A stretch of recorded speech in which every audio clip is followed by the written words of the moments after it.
All right, so thanks everyone for your patience. And once again, my name is Justin Dyke with the Tualatin Valley Water District. So as we get into this February edition of Talkin' Water, we want to remind you of a few things. These sessions are recorded, so don't feel the urgent need to take notes right now. We will post a video of today's presentation on our YouTube channel a little bit later this afternoon. Please make sure your microphone is muted, and we will have a moderated Q&A after the presentation. So no worries about asking questions. We'll have plenty of time to do that afterwards. But if you see the thought bubble question in the middle red circle there, you can type in your questions to us at any time as the ideas come to you during the presentation. And we will begin with the typed questions after the presentation ends, and we'll answer all of them. TVWD staff will call on you throughout the end of the presentation during the Q&A to ask questions in real time if you'd like. At that time, you can use the raised hand button, which is the leftmost red circle, and we can call on you. You can ask your questions in real time of our experts. If you have any accessibility needs, you'll see at the bottom of the screen, there's a 3-dot ellipsis. You can click on that. You can use that function to modify the slides. You can make the text bigger. You can adjust the color contrasts, and you can even translate the slides. If you use these options, that will only affect your view of the presentation, not for everyone else. So you can use this to really customize the experience for your need and in your viewing pleasure. And as a reminder, TVWD operates in an inclusive and discrimination-free manner to serve all of our customers, and we may exclude folks who disrupt today's event. Today's experts are two awesome guys. We've got Mike Etienne, our field customer service lead, and Jesus Monje, Oregon, our customer service and billing specialist. They are going to lead us through the top 6 things we'd like you to know about your water service. And with that, for the first thing, I will hand it over to Mike. Mike, please take it away. All right, Justin, thank you so much for that kind introduction. I know that Jesus thanks you as well. First of all, Justin, can I get a thumbs up from you? Can you hear me okay? Gotcha. All right, got a thumbs up. Well, again, welcome everybody. I want to thank you for your time today. 6 things to know about my water service. It's leap day. You get that extra day in the calendar year, and you chose to spend some of that time with us. So I really appreciate that. So I'm going to get going in this. So we have plenty of time for questions. One of the most common questions that we receive is, can I shut off my water meter? And it is a TVWD asset. But the bottom line is, of course, if there's some reason that you have to have a plumber or some sort of repair, you need your water off, the ability to shut your curb stop can be a little bit challenging and hard to find. But if it's something that you feel you can shut off safely, it does. We can allow it, but we strongly encourage our customers to give us a call 24 hours a day for emergency reasons, obviously. Give us a call. We're happy to come out, assist you. Sometimes those valves, which we call curb stop valves in your water meter box, are a little hard to access, and they can be a little hard to find too. We can kind of kill 2 birds with 1 stone, so to speak, while we're out there, uncover it, have a conversation with you, the customer, to also show you where your valve is and help you and assist you with shutting off your water. Moving on to the next slide here. Sorry, I'm still a rookie at this slideshow presentation stuff, so bear with me. There are some risks if you do shut the water off yourself, though. Risk number 1 is not doing it properly, which can lead to risk number 2, which is if you break it, you buy it. And I know that's not the most professional way to say it, but it is a cost to the district to repair these if they do malfunction because they're operated incorrectly, just like anything else. So again, all the more reason to give us a call. We're happy to come out. Everyone on our field customer service staff and the rest of our after-hour staff are trained to show up with a smile and assist you however they need to. And then, of course, lastly, sometimes you may think that you're shutting off your service, but it could be your neighbors. And in an effort to be a good neighbor, it's always great to ensure that you're shutting off the right valve. So give us a call. If we shut the wrong valve off, then your neighbor's mad at us and not you. You're the one that has to live next to them. So again, we're available 24/7 for any emergencies, weekends and holidays. Happy to assist at all times. And then, of course, lastly, you may have a private shut off yourself as well. These 3 pictures indicate the one on the left is sort of a hand valve or a gate valve. The left picture and the middle picture are typical of any valves that you may have in your garage. More than often than not, they'll be alongside the garage wall at some point. Now, that doesn't mean that you have one, but if you do, They're typically located in the garage area. The picture on the right is what we call a flower pot. Older homes that were built in the 70s and 80s and prior may have a valve that looks something like this.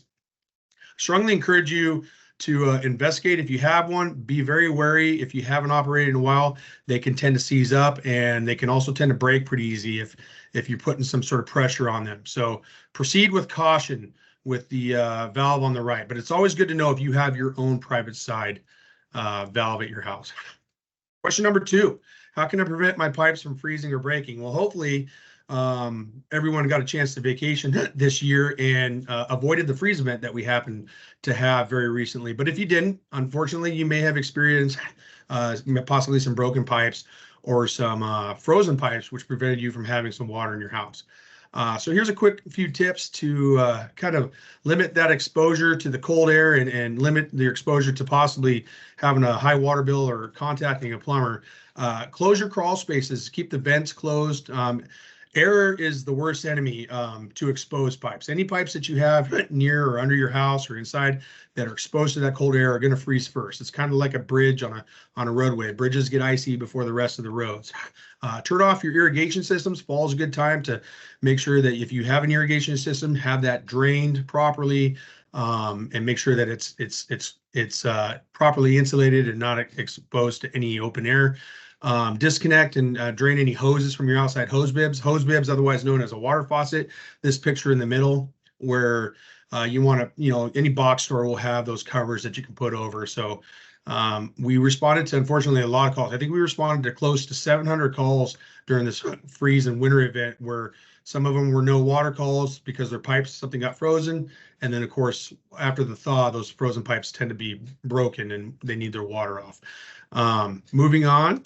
We also have some tips for you to open your cabinet doors in your house. Let those pipes, a lot of kitchens, for example, face an exterior wall. And those exterior walls will have the plumbing inside your house within the exterior wall, which is most susceptible to the cold air. So open up your cabinets. It lets the hot air in, helps prevent it from freezing. And also feel free to drip your water a little bit. Running water won't freeze. Stagnant water will freeze. So dripping your water is always helpful. Please call us, again, 24 hours a day, 7 days a week. That's the theme for any emergency type event. And please do not call 911. They are there for fire and life-threatening emergencies. They're always happy to help assist as well, and they did help us a lot during this freeze event. However, we want to feel like we're freeing them up to respond to unfortunate larger emergencies moving forward, during the next freeze event. Question number 3. Can I change the landscape around my meter box or fire hydrant? Well, the answer is, of course. It's your house, it's your property. You can do whatever you want. We do ask that you keep access to our water meters and our hydrants free and clear from debris, or free and clear from, cars, might be basketball hoops, and of course shrubbery. So please just keep that in mind if you're doing any landscape changes, raising the elevation or lowering the elevation. It's always good. We're happy to talk to you. If you have questions ahead of time, you're thinking about making some changes, but you're not sure how it's going to affect the water meter box, we can come out and discuss some ideas that will help the water district maintain the integrity of our system the way that we need to, while at the same time accommodating the needs and the changes that you want to make in your landscape to your house. Again, we require 6 feet above the meter box and 2 feet on each side. We have a little bit of leeway as long as we can access the meter box safely. And same goes with the fire hydrant. And I think this one's slightly a little more important, just because we want to make sure that if the event there's a fire, that the fire department needs to access the hydrants. They're easy to find, they're easy to access, and it's not going to inhibit their performance any way to fight the fires that they may need to work on. Question number 4. Thank you all for staying with me so far. How do I know my meter reading is accurate? Well, because we read your meters, and Tualatin Valley Water District is great at reading meters. But more importantly, the best way to understand if your water meter, that Tualatin Valley Water District is reading your water meter correctly, is to understand the functionality and how a meter works. In a nutshell, meters are a mechanical device. So they operate in 3 ways, essentially. Water passes through the meter and I won't get too much into specifics, but I'd be happy to in the questions. They pass through a nutating disc inside, and that meter works. And every meter that we receive from the manufacturer is actually tested. They're tested to 100%, and they come with a stamp that says this meter works at 100%. So the meter, either option 1 works 100% correctly. Option 2, excuse me, is it slows down over time. It's kind of like us. As we do more, we tend to slow down over time. So the advantage to the customer, if a meter slows down over time, meaning water's passing through the meter, but the meter is just not quite keeping up as much. So it creates underbilling. So as the homeowner, you're getting more water than you're actually getting billed for. So that's always a plus as a customer. And then option number 3 is that the components inside they become, something disconnects or they become jammed and water passes through and the meter stops, which means you essentially get free water until we run across the next billing cycle and we determine that water meter is no longer functioning correctly and we replace it. So those are the 3 ways in which a water meter works. We do run our water meters to failure. So over time, they'll age and slow down, and then they'll eventually stop and we replace them, unless we're there for some other repair and we determine the need to replace it ahead of time. Question number 5, how can I keep my utility employees safe and on the job? And all of our employees are heavily trained in multiple facets and areas of safety. Hopefully that reflects in all the work that we do. How you can keep us safe, keep your meters and your hydrants free and clear of shrubbery, so nobody's going in and getting, eyes pierced or, some unfortunate type event. But in the roadways, just slow down a little bit. Take note, understand that construction is not ideal for anybody to come across, but the needs for that construction are usually pretty important. And they're out there in the field making modifications for, unfortunately, in the street, because that's where the majority of our water mains work. And we understand it's an inconvenient, and you just bear with us while we complete these projects, obey the flaggers, and drive safely on the roads. We're happy to always answer any questions anytime we get them from our lovely customers. And with that, I'm going to go ahead and hand this over to Mr. Jesus. Jesus, take it away. Alrighty, can you guys see me? Hear me as well? Good to hear. Thank you so much, Mike. That was great information you provided there. Thank you guys again for your time here. It's valuable information that we're being shared today. Next discussion here, we're going to go ahead and talk about what kind of assistance we provide on helping you guys pay your water bill. Okay, so TVWD recognizes that customers may experience financial hardships at times. We're not exempt from hardships, so we completely understand. During tough times, we all could use some assistance, and we're definitely empathetic about that and making sure that we can assist you in any way possible. Here on the next screen, we'll talk about a few of the assistance programs we have available here at TVWD, okay? So the assistance that we provide here are long-term payment agreements. So this means we can break down your payment into potentially 12 installments depending on your balance. It kind of depends on your situation, what you feel comfortable paying on your following bill, which would include your new charges plus the installment amount. So just staying in constant communication with us and letting us know what's a comfortable amount that you feel comfortable paying. We definitely can work with almost any situation regarding setting up some sort of agreement. If you need more time to pay, we can also note your account, which would inform, which we would just note the account, letting the team know, everybody know that, hey, this person needs an additional week to pay. If there is an urgent shut off, we would go ahead and remove you from that list to allow you that extra week in order to pay. Community Actions, great partner. I can't advocate enough for them. They're amazing. They have done wonderful things from my time being here with assisting customers, not necessarily with just their water bills. There's different variety of funding that they provide. So big advocate for them. Definitely reach out to them. We can discuss any information that they can assist with, but most of the application portion would go through them. St. Vincent de Paul, again, if funding's available, they're another great resource that we recommend reaching out to if you do need help paying any sort of bills or anything like that. 211 connection with community resources. Great great website to visit, or even just calling as well. They provide a variety of resources, not necessarily just to pay utilities. They can provide different resources for helping mortgage, helping pay some of your mortgage, other different types of utilities as well. So I definitely recommend reaching out to them if it's needed. We're here to help you in any way, shape, or form possible. These are the different ways you can reach out to us.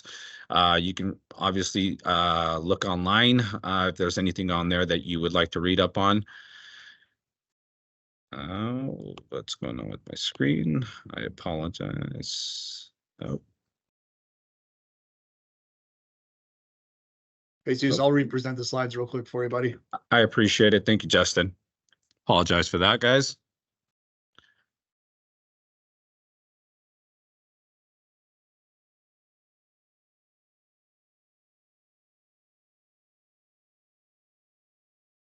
And can you see him again? I can see him again. Thank you much, Justin. Let's get caught back up. I believe you were here. You can take control again. Perfect. Much appreciated. Okay. So here, like I mentioned, we have different ways to reach out to us. Email customer service at tvwd.org is a great option as well. If you don't like to talk to anybody on the phone, that's a great way to reach out to us. We tend to get back to the email responses within the first 24 hours. That's the ideal goal within that same day. But you can also reach us by phone as well. Also leave a voicemail. If it is closing, we will get back to you within that same next business day. Payment options. Obviously, you can make your payment over the phone through our IVR system, which the phone number is listed there, the 844-331-8344. You can also pay online if you do have a portal account. If you have need any assistance setting up automatic payments, anything like that through the portal, we'd be happy to help you. Just give us a call. We can see exactly what you see on your end, so we can navigate you through that. I know it can be sometimes stressful navigating through any online portals that you're not familiar with. If you're feeling kind and trying to help a friend in need, you can donate to help your neighbors as well, to help pay their bill as well. On the portal account, you do have the option to either round up the dollar, put a certain dollar amount that you would like to donate. It's a great option as well if that's something that you would like to do. Again, I do want to thank you guys for your time, and we really do appreciate you here at TVWD, and thank you for being the best part of TVWD.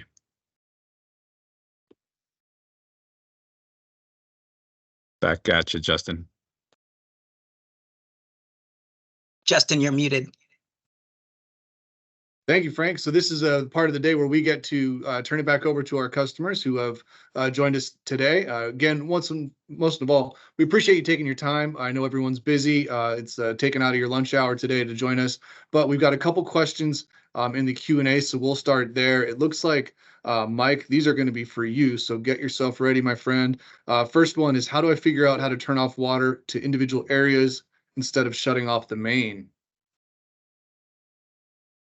That is a good question. So I'm assuming you may be referencing the areas in your house, and the valve behind the water meter, or the valve in the meter box, is the main shutoff valve. That kills everything to the house. Now, if you have an irrigation system that branches off into a backflow device and then feeds your irrigation system, the backflow device in your irrigation system is the best way to isolate the water in your irrigation system while still having water in your domestic side of your line to your house. The best way to determine if you have valves in your house and you're not exactly sure, I would start with giving us a call. We're happy to come out. We really can't go in your house and investigate if you have any valves. If you open the garage, we're happy to peek inside and see if you have any hand valves that might be somewhere located in the garage area, sometimes around the water heater area, and then look to see if you have what might be a flower pot, depending on the age of your home. So hopefully that answered that question. But other than that, it can be a little challenging to isolate a particular area in your house without actually just shutting off the main valve that kills the water to the entire house. Good question. Thank you. That was a good one. And this next one kind of is really closely related. It's from Kathy, who asks, how do I turn off the water at the street in the green box? What kind of tool do I use? Yeah, so those green boxes are typically those irrigation boxes, excuse me, that are the backflow device. There could be another green box that has a gate valve sticking up, and it almost looks like a it's kind of like star shaped, and it has a little bit of it's hard to describe, and I have to draw a picture, but they make a little prong fork that comes down, and that's how you can operate those little valves in your irrigation system. Otherwise, that green box might be a larger green box, and you have usually some sort of double check device in there, and those double check devices will have, if you recall that picture with the 3 shut-off valves in your house, there's one that has like a long yellow handle, and they'll open and close in one way. Those backflow devices will have 1 or 2 handles sometimes located in there that'll isolate that backflow device again in your irrigation. But green box typically indicates that it's part of an irrigation line. That tool, that prong tool that I was mentioning, and also a tool for the curb stop valve, which is the valve in your meter box. You can find those at a big box store. Ace Hardware, I know, does carry them. I would just suggest going and asking them if, describing what you have, usually taking a picture if you can of what it is you're trying to operate, and then showing them in those stores what it is you're looking at so they can get you the right type of key for that device. Thank you, Kathy. All right, our next one comes from SA. Again, Mike, this will be for you. At the street, the water valve area is filled with dirt from moles, and I can't dig it out enough to get to the valve if I needed to turn it off. Any suggestions? My first suggestion is move further south, because you probably live up on the north side, maybe Barnes Road area up by Leahy or something like that by chance. Those we have the same problem. We'll read a meter every 2 months, and we'll come back, and the gophers and the moles will push that dirt up. We'll empty it and they push it up. Now, the good thing about having the dirt in the meter box is dirt is an excellent insulator. So this time of year, when we may get some freezing type weather, that dirt around the water meter and the valve is actually a great insulator. Those are the ones that we're finding that weren't freezing. So I guess in some ways the gophers and the moles are helping out. We read the meter every 2 months, and we do read a little bit over 80% of our water meters manually. So we'll pop a lid, scrape the dirt away on just the register, just enough to read. They'll enter that and they'll move on. If it's an AMR device, which is automated meter reading, and like about 20% of our district is AMR'd, then they drive past and get the read without actually physically touching the meter box. So those tend to get covered up, filled up a lot more, because we're not physically going in the meter box and clearing that out every 2 months. And when I say that the meter readers are reading it, again, they're just scraping enough off the lens with their screwdriver to grab the numbers and enter those in. They're not cleaning out the meter boxes every 2 months necessarily. So they can fill up. It's common. It's if you can find a nice way to find a consensus with the gophers and the moles to not put dirt in there, then let me know. But yeah, I know I can understand that being a challenge. All right, our next one comes from Joseph, and this might be an answer for both Mike and Jesus. Is there a threshold on water usage that would automatically flag as being a concern and resulting in contacting a homeowner about an influx in their water bill? Example, a pipe burst / leak underground that a homeowner may not have noticed. Good question. So Justin, part of that question is there a threshold, or what's the best way to monitor that? Is there a threshold for a high usage or a high read that we would look for, and what's our process on that? Yeah, so great question. We do have a process that's intended to help capture what we would consider above normal or below normal usage or consumption for each household. Obviously, we don't know what each homeowner is doing within their house. We don't know how many people are living there. We may not know if you had a party and water was running, or teenagers and they're taking long showers, or what. The scenarios change from house to house. So our system is designed, when we grab the meter read and we enter that in, the next time we read, the system is continuously aggregating an average, right? It's calculating an average of what your specific usage is for your account, and it creates a range. I can't tell you what that consumption range is. Somebody in our utility billing could tell you, but it creates a range. And so when the meter reader goes the next time and puts in the meter read, the system is designed to alert them, whether it's a low consumption or a high consumption. A low consumption could be anything from the meter is stopped to where, through our reread process, which is after we've read the meter, the reads go to billing, and billing vets those reads either automatically or through a manual process. And they flag those accounts that are a little bit out of that range, and they say, hey, go back out there and do a reread, because, for example, this one's low. So we'll go check that account and verify, is it low because the meter stopped or slowing down, or is it low because somebody went on vacation for 2 weeks and there just wasn't any consumption. Same with high. We'll look for movement on the meter that might be indicative of a possible leak. And the way we determine that is, hopefully we'll time it where you're home. We'll check. We have various methods to determine whether or not water's passing through, and then we can help the customer determine whether or not they may have a leak. It could be that we're showing up at the time that they're running the dishwasher, and that's why water is moving through the meter. But we have a reread process that is intended to help vet those high and low reads, to help our customers understand, what it is that they have. Brought a little device with me today, and I know this is going to be hard to see.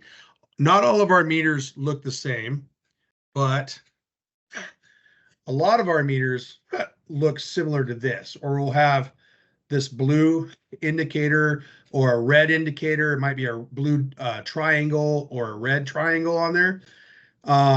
Give us a call, or if you feel free to go out, look at your water meter yourself. If you know that you are not running water in the house whatsoever, and you look at this blue or red indicator, not every meter has it, but a lot of our meters have them, and you see that moving, this is basically what we call a tattletale. And this tells us whether or not water's just passing through. It's very sensitive, and it lets us know water's passing through. We use this tool quite a bit. And if we see movement on that, that indicates water's passing through, and we might have something. So if you're slightly unsure, or if you went through the freeze event, your bill kind of seems a little bit higher, keep in mind we raise rates or we bill for clean water services as well, which can go up periodically. Go take a minute and go out and look and see if you see any movement on that register, knowing that you don't have any water moving in the house. And if you do, that could be indicative that there's something going on in your line. Give us a call. We're happy to come out and vet it a little bit more and make sure you're comfortable with next steps. I will say 2 things that leak the most in my experience are irrigation systems and toilets. Those are typically your 2 main problems. Irrigation systems and toilets, and after that, then it can be something more significant, but I try to vet those out first. So hopefully I answered your question there. Yep, and I'm going to jump over to the chat because there's some questions in the chat as well. Then we'll come back to the Q&A. So Mike, this will be for you again. How would someone break a house valve by trying to turn it off? Good question. So if it's the curb stop valve, which is the valve inside the meter box, those are intended to open one way and close one way. It's almost like they're half turning because they're barrel valves inside. So if you force it the wrong way, you can break it inside to where it's no longer functioning. We no longer have the ability to shut the water off for you or turn it on. And then of course, less likely is you can turn it the wrong way and it starts leaking. It'll start actually, we've even had them spray up 20, 30 feet in the air because it pops the top of it off. Those valves are from the time that the house is built and the line is plumbed in. It's the curb stop valve is opened up, and then there's water to the house. And it's not very common that we operate those valves. Once they're open, they can stay open. It could be 20 years before it's ever shut off for a various reason. Maybe that's a little long, but my point is, the less those valves are operated, the more likely they are to kind of seize up and get stuck over time. So if it's been a while, and they sit in the ground, and water and mud go, sit on them, and then summers it dries, and it gets wet again, then it dries, and over time those everything can kind of seize. It's not used to moving. And if it seizes and you try to force it, then you can break something, or you can put a lot of torque on that valve and break something on your customer side of your line if you have a PVC line behind the meter. So it's just always best to give us a call, because if we break it, then we have to replace it. And if we break your line, then we're not leaving until we're putting you back in water. That's something that we won't leave until you're fixed and back in service. So again, it's just always a better and safer bet to have as a call. Now, if it's your own personal gate valve, like those flower pots I was talking about, and again, same theory. If it's been a while since those have been turned, they might be seized. And if you stick your hand and you really start trying to force that open and it doesn't, like something, I don't know, PVC gets brittle over time. If you have galvanized lines in your house, those are extremely brittle. They stopped putting those in the early 80s. So that means you've got at least 30-ish years, 30 plus years of a line that's gotten brittle. So it's just best not to put extra stress on that. So hopefully that answered your question. All right, Mike, the next one comes from Teresa, who writes, am I correct to understand that there may be two types of water shutoffs on my property?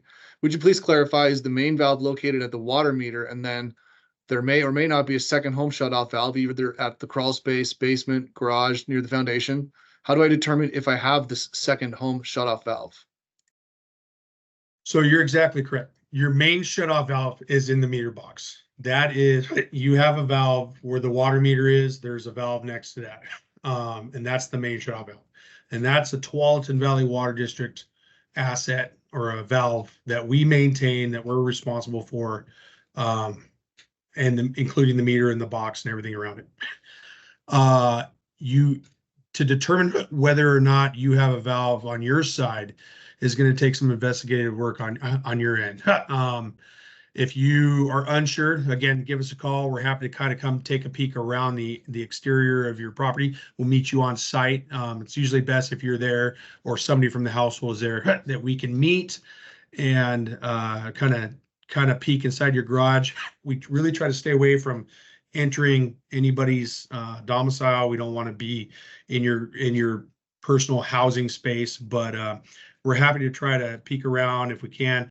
Those pictures that we provided, again, if you have the valves alongside the garage, it just really depended on the developer at the time your house was built, whether or not you have a valve. There's also opportunities when you are having plumbing done. You might have plumbing done in the line right behind the water meter. And if the plumber is replumbing the line, that might be an opportunity to install a valve on your side, so you have your own valve that you can operate at any time. So those are opportunities. The unfortunate part is sometimes the plumber's there to fix something, but while they're there, you may want to take advantage of that and have them install those as well. So bottom line is, you don't know if you have anything in your house unless you do some investigation. We're happy to try and help you, but we may not be able to answer that for you. And at that point, I think it would take contacting a plumber to come out and see if you had anything. But we obviously want to steer you away from additional costs of contacting a plumber unless it's the last resort for anything. Thank you, Mike. Next one. This might be a little bit more difficult for you, Mike, but let's take a try at this. Question is, from time to time, I hear a quote, talk sound near the garage valve. What is it? Talk sound near the garage valve. Can you try to think of what the garage valve?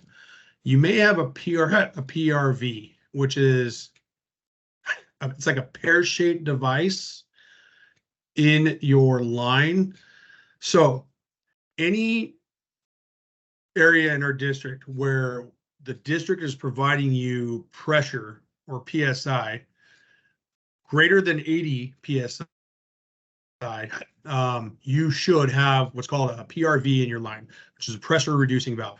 It's the only way to reduce the pressure from the source going in your house. And I always like to describe a PRV like blood pressure pills. If you have high blood pressure, the doctor gives you pills and it lowers the blood pressure in your house. It's kind of the same idea for your house. If you have high water pressure in your house, the lines in your house are more susceptible to that high water pressure. So the PRV is responsible for lowering that so that you can maintain a little steadier control and have less stress in your system. Those are mechanical devices. They do malfunction. They can last 20 to 30 years, and I've seen them last only 1 year. They're a customer side device, meaning that you as customers are responsible for those. We respond to calls quite often where customers have received all of a sudden lower than normal pressure, maybe higher than normal pressure, or ticking sounds. And there's because as water is passing through that PRV, there's a diaphragm in there that can cause kind of a fluctuation that creates a vibration or a ticking sound. So the first thing we want to do is contact our office, try to determine whether or not, because I don't know your address right now, whether or not you live in an area that you may have a PRV, and I think we would go from there. I might be missing something, but there are other valve. I have seen 1 or 2 times a backflow device, but it's usually indicative of where water's passing through some sort of valve is creating that ticking sound. Now there is water hammer, which is different. So if you have a lot of pressure in the house and that your lines are going in your house and they're running up the wall and then they're, were they 90, water's got to go and move really fast. So if you're running a lot of water and those pipes are not adhered to the studs or the wood inside the house, they can get a little loose. And so if you're running water, they can kind of knock around a little bit or vibrate. That's water hammer. That means that the pipe just needs to be resecured at some point, and it takes some sort of investigation. But I'd be interested to see if you live in a high pressure area that you might have a PRV, and then we can go from there. So contact the office. We'll set up a customer service call or a time or an appointment. We can meet you and kind of diagnose that as well. And if it's something that happens routinely, that gives us some information versus it only happens when maybe your neighbor's irrigating or during high use times. Little variances can kind of lead us in the right direction to help determine what the cause might be. That was fantastic, Mike. I really thought we might have given you a harder or a more difficult path to an answer there, but appreciate it. I'm going to handle the next question, and if anyone on our team wants to chime in as well, that'll be great. Question is, water rates are based on use. That includes sewage. Can my irrigation be separated so I do not incur sewage fees for irrigation? So we'll try and separate the two ideas. TVWD sets rates for water. Clean Water Services, although we bill together with them, they are a separate agency and they do their own billing structures and billing processes for sewer and surface water rates. So one of the things to clarify there is that Clean Water Services gets their water consumption for the sanitary side based on the winter water average, which is a water average consumption over the winter months when theoretically folks are not using their irrigation in our area. So that is one of the ways that they're able to rule out that exact occurrence of water that is being used to irrigate not being entering into the sanitary system. But as a real important reminder, the water rates that we charge and the water rates structure, and as we set up water rates, we go through the public processes of gathering public feedback about the rates, structures, and processes. That's completely independent from Clean Water Services, who handles that for their agency. We do bill together because we serve such a concurrent area. We're able to save a lot of money for our customers by packaging our two sets of utility bills into one billing platform and one bill that the customers receive. So that is a common thing that I think folks kind of cross the two of those ideas together. But hopefully that answers your question a little bit better. Mike or Jesus, is there anything you would add to that? I would just add that, again, as a reminder that, and you might have covered this, that the winter rates are calculated in the winter, right? So and if you did have a leak, encourage them to use our leak adjustment call and try to use our leak adjustment policy. Those are good for a 30-day window. But the importance of that is if you had a large leak and you paid your bill and it was something that's been repaired within 30 days, you can take advantage of the leak adjustment policy, which will knock that back down, which has effects to your winter average rate. Is that correct, Justin? I believe so. Thank you for reminding me of that, Mike. Okay, so we're going to move on to our next question, where we're going to pull out of someone else's expertise. I will introduce our Chief Operating Officer, Pete Boone, to introduce this next answer here. The question comes from Jim, who says, 40 years ago, I designed and built my medical office for the convenience of doctors, patients, and staff. To that end, I have 5 bathrooms and 15 sinks. I learned very quickly that my charge from TVWD was based on all these fixtures and not actual water/septic usage. Office used only between 8 to 5 Monday through Friday. Any suggestions how I can reduce our bill? So, Pete, I'd like to have you start off with just a little bit of the background on the fixtures and how that relates to the billing. Sure. Yeah. Thanks for the question, Jim. So what we do to help customers size a new meter when they ask for a new connection to our system is ask them how many plumbing fixtures that they will be using in this structure, whether it's a home or a business. And that helps inform what diameter of meter is going to best serve that use, because the last thing we want to do is provide too small of a connection that could impact the water pressure or the flow that you need. And so, yeah, that something with 5 bathrooms and 15 sinks, like the medical facility that you described, would have a larger meter than would typically be in a single family residence. But the way that the charges are calculated is we have 2 parts to a water bill. So there's a fixed charge, and that's based on the size of the meter. So in your case, if that meter was maybe a 1 inch or 1.5 inches, the fixed charge for that meter, which is the same amount you pay each month just to have that connection, is going to be higher than it would for a smaller meter. But then there's a consumption charge is the other component of that. So yes, you're paying a different fixed charge than you would on our smallest size meter, a 5/8 inch. But the rates on that consumption charge are the same as any other customer. So if you want us to help you look into that a little further, and we could look at the specifics of your situation, please reach out to customer service, and we can pull up that account and work directly with you on some more detailed information, if that'd be helpful. Awesome. Thank you, Pete. And that gave Mike hopefully a chance to get a sip of water, because we've got another string of questions for him coming up next. All right, Mike, hope you're ready to go. Should we shut off our water proactively when temperatures drop, or just be ready to do so? Worried about potentially missing an overnight rupture until the next morning. Yeah, it's kind of twofold, and it's a great question. It's even something that I contemplate from time to time. Typically, when we get the no water freeze calls or the leak calls, they're going to be during freeze events that we know are going to be consistent for more than 24 hours. And this one came up. We knew that we were going to have freezing weather for 2, 3, 4 days. And in my experience, anything longer than 2 days of cold weather, but where it doesn't get above freezing, it's typically going to lead to a no water, what we would call no water calls, where the pipes start freezing.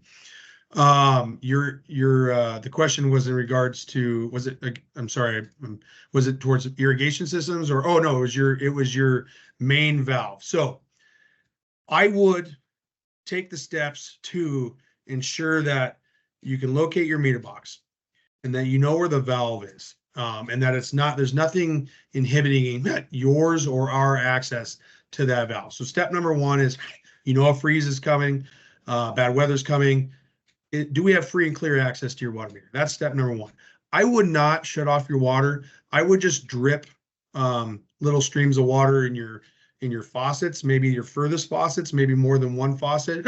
I had both my sinks in my bathroom just dripping, and then the one downstairs just dripping. It doesn't have to be enough, but it was enough to create enough movement in your line that I knew that it wasn't going to freeze. It was enough, because running water doesn't freeze. And so I would say what you're comfortable running is probably your best bet.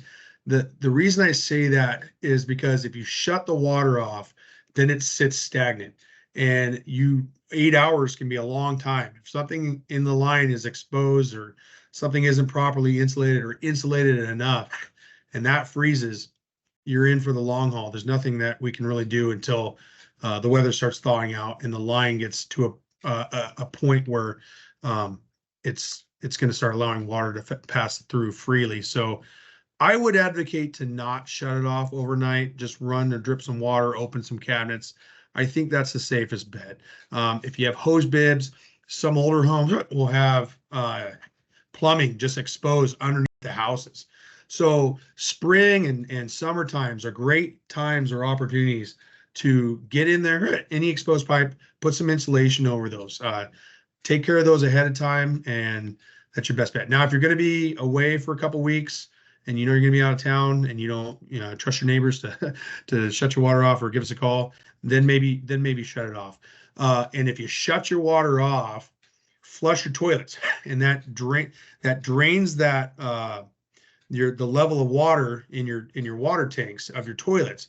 And so if you do start to have a freeze where, we know water expands, and as it expands, it will push that water up towards the toilets and give it some room to prevent the pipe from actually breaking, and it pushes the water up towards the toilets. You might see some bubbling or something. So if you're going to be gone for a couple of weeks, a freeze is coming, to give you some peace of mind, then yeah, maybe shut the water off and flush all the toilets before you leave. And, you won't have a major leak going on while you're gone.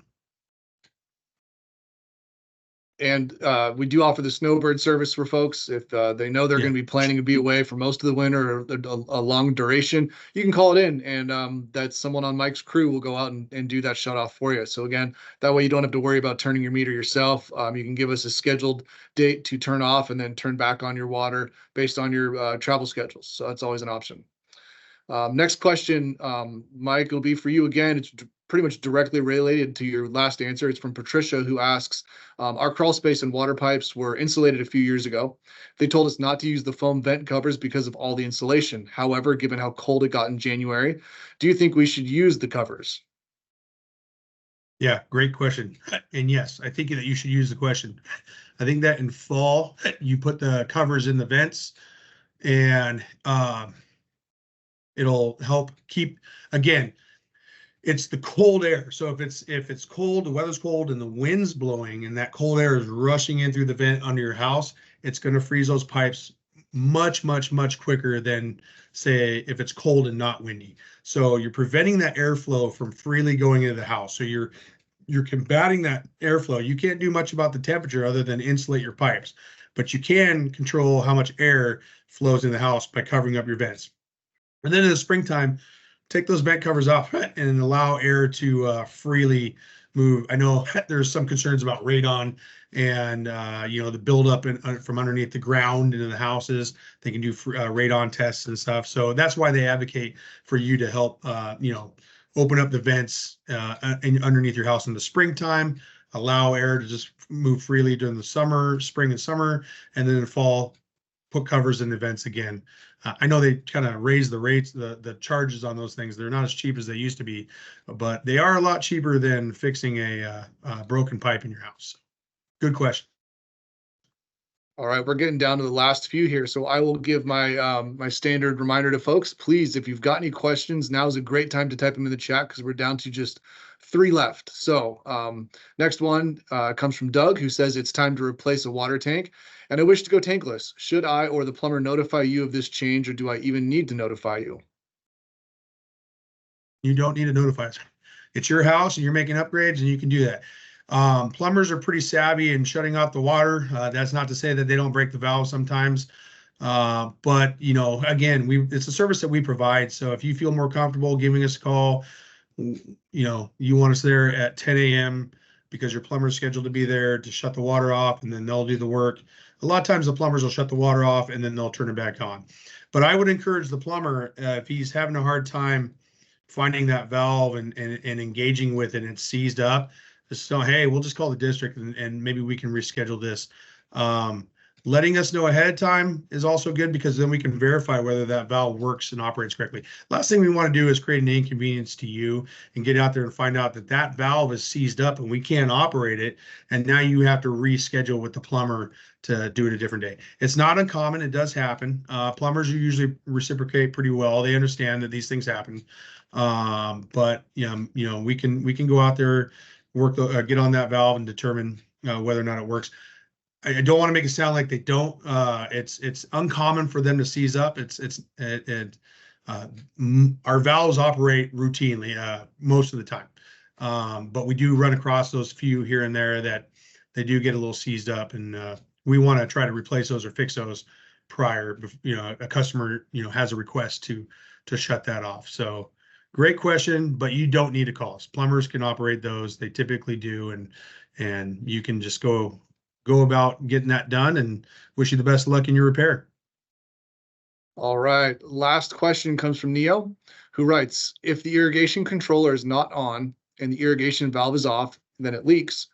Should it be between the irrigation valve and the whole house valve? My question is more about whether we need to care about the irrigation system leaking after the valve that the controller controls, as we only keep the irrigation system on for a short time each day or each 2 to 3 days. So I'm hopefully going to decipher this one as clear as I can for you. But if not, give me a thumbs down and then I'll get back to you with a better answer. So if the irrigation controller is on and the irrigation valve is off, now by that, it could be the backflow is off, or sometimes there's a valve before the backflow. So a valve might be between the backflow device and the main shutoff to your meter box. If it's still leaking, then yes, the leak is likely between somewhere behind the meter, right directly behind the meter to those valves. We're talking about a 2 to 3 foot area. So there's a lot of things that can branch off and happen. And not one is the same as the other, because plumbers just, they did what was necessary at the time. And we don't have records of that. We just know how Tualatin Valley Water District services go and feed into the meter. But beyond the meter, we don't really know how the plumbing is. So, my question is more about the valve. So if it's leaking, so if you know you have your irrigation system off at the valve and there's still a leak in your line, then you know it's between the meter and the valve, or it's somewhere on your domestic line, which is the line that goes into your house. I'm not sure if I answered all your question there. So Justin, what do you think? The only thing I'd add to that is it's a great time to open the lid on the meter box and check the tattletale, see the little gear, the triangle. If you've got everything else off and your irrigation controller's off and you know the valves are off on that side, check that tattletale, see if it's moving at all. And if it is, or if you're not familiar with what that looks like or what to expect, give us a call. We can send a rep out from Mike's team. We can look around the meter, and as the customer might adjust controls on the irrigation system and test it a little bit for a few minutes. And that's, a great service we can provide. And again, if there is a leak, check into our leak adjustment program, see if something like that might qualify. Yeah.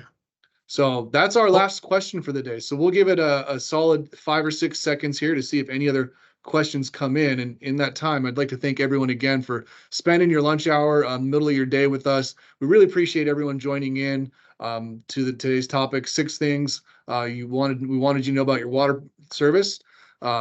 We got one final question. Mike, does TVWD send in field service personnel to do a show and tell of what all needs to be taken care of with respect to severe weather situations or other accidents? When we do a freeze talk, right? So every winter we have a video online, and then we do a freeze preparation video sometime in the fall to get us ready. But I think to best serve your question is, if what we remember from now until October, we tend to forget some things. So we're happy to come visit. And if you have a question, our friendly customer service staff is going to answer any questions that they can over the phone. And if there's something that they can't, that requires a field visit, we get paid to come out and talk to you. And I think that's a pretty good thing for us to come out and converse with our customers. We're happy to do so, because then it helps us help you. You may talk to your neighbor, and it makes all of our jobs and lives easier. So we're here to prepare you as best as we can for the winter, but give us a call, reach out, email, and we can we can answer those questions. Otherwise, look forward to the freeze event that we'll do again this fall. Well, hopefully we have a nice long break before our next freeze event. That one might have been enough for one winter, but I think we've also spent enough time today. There's no other questions coming in. So again, we thank everyone so much for spending the afternoon with us. If you have any other questions, please reach out to us. Put the last slide up. Communications@tvwd.org is a great way to get a hold of us. And we can also forward any inquiries through that to our customer service team to reach out and formally answer any questions. With that, I'll let everyone get back to their daily lives. And thanks again. Have a great rest of your day.